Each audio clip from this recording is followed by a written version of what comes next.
Now, Zara Larsson is only 23 years old, but she's already spent well over a decade in the public eye. She has won Sweden's version of Britain's Got Talent. That was when she was 10, had her first #1 age 15, and now she's released her second album.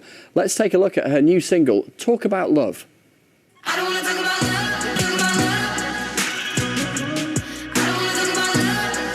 Zara joins us now live from Stockholm. Morning, how are you today? Because I know that you have not been well. You and your family have had coronavirus recently, haven't you? Yes. So are you fully recovered from that, fighting fit? Yes, almost. I still don't really have my full taste sense of, well, taste-ish, but smell. But I'm fine. I'm healthy and I'm fine. Well, I'm glad to hear it, yeah. And listen, making an album during lockdown, but of course in Sweden there hasn't been a lockdown, not like we've seen in many other countries across Europe. So how restrictive has that process been?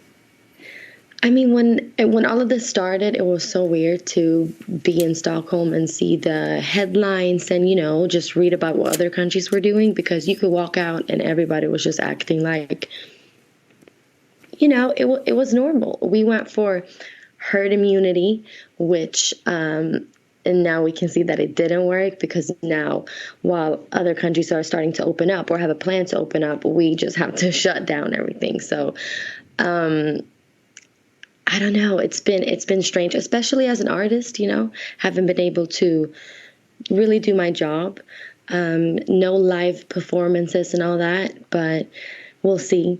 At least I get to do my live stream. Yeah, we'll talk about the live stream in just a second. I want to ask you about the second album though, and how it varies from the first one, because it's a few years, isn't it, since that first album? And I guess it's 4 years. Yeah, 4 years. So and given your age, that's quite a long time, really. It really is. You know, when you think about it that way, I just couldn't believe it at first when I realized that it was 4 years. I feel like last year didn't count; it just went by. But still, it's still a long time to work on an album. And now looking back at it, I feel like I could have released 3 albums during that time, but in that moment, it just didn't feel right. And everything that I did at that point led me up to this moment. Mm-hmm. And now I'm super happy. I'm very proud. It's very fun. It's kind of a positive album, or positive sounding. Even the songs that aren't necessarily positive, like Ruin My Life, you know, is still, I don't really feel sad listening to it. If anything, if you wanna cry, you're crying on the dance floor. I love the idea of the last year not counting, just scratching it off. Yeah, just don't mention it. That's a good approach, I think. So many people would, yeah. And you've got this huge social media following, 6 million followers on Instagram. Do you find that your fans are more connected because spending more time at home? I think in some cases that people are listening to more music than they might do normally. Yeah, I mean, I have definitely been spending, I think all of us have been spending more time online. If not, you know, Instagram or Twitter, it's this new app Clubhouse, or if not that, you know, I've definitely been talking to more people and more fans and friends. So I do feel like I've connected with them in that sense, even if I haven't seen people at my shows or in real life. Yeah, and in fact, nothing, I presume, can replace the adrenaline of a live performance. How much are you missing the buzz of that?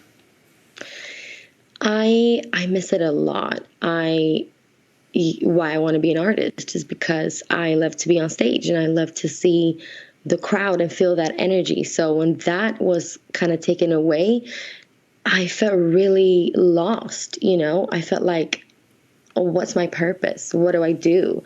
But hopefully, you know, it's coming back real soon. I just love performing. It's my favorite part of this job that I have.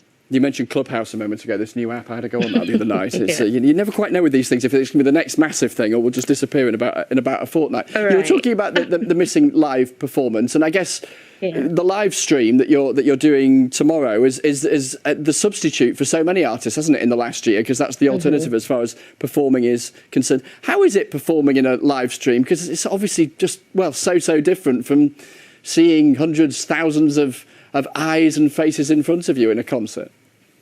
Yeah, no, it's very different. But one thing that I find kind of interesting and fun is that you are allowed to be way more creative in a sense because you don't have an audience and everybody's just watching from home.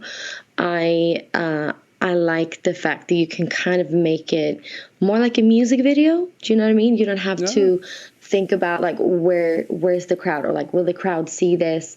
You know, I can kind of turn my back towards what should have been like the crowd and use it in a way that feels more creative and will look better on screen. That wouldn't necessarily look good as you were watching a show. How's it all set up then? How is it set up and filmed to try and give the viewer watching the stream as well entertaining performance as possible visually, as well as them listening to you, obviously?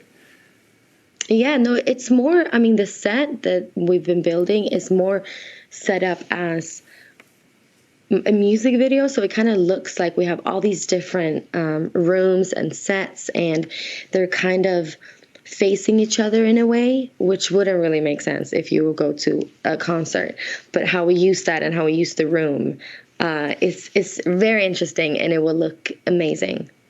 And Zara, the important thing about this, I know for you, because you're passionate about raising the issue, is that this live stream is for International Women's Day. It's to raise money for domestic abuse charities. Why have you focused on that in particular?